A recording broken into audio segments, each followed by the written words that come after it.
সবাইকে জানাই রথযাত্রার অনেক অনেক শুভেচ্ছা। তো আর সবাইকে শুভ রথযাত্রা। আজকে রথ, তাই আজকে একটুখানি সকাল সকাল উঠে কাজকর্ম সেরে সকালে বাড়ির পুজোটা সেরে নিলাম। আর এদিকে মা করেছে পায়েসের ভোগ। তো এখানে জগন্নাথ দেবের উদ্দেশ্যে ভোগ নিবেদন হবে।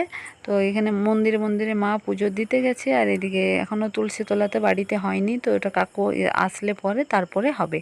তো এখানে রেডি ওই জন্য করে রাখাই আছে। তো ভাবলাম ঠাকুরঘর থেকে ভিডিওটা আজকে শুরু করা যাক। আর এখানে এই যে সব আমি স্নান করে রেডি করে দিয়েছি, শুধু কাকু আসার অপেক্ষা।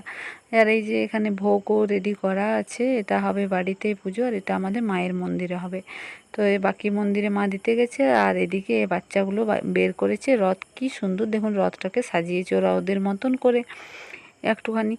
আর এখন বেরিয়ে পড়েছে ওরা, প্রত্যেকের বাড়িতে যাবে রথের দিন ঘুরে। এটা বেশ ভালো লাগে।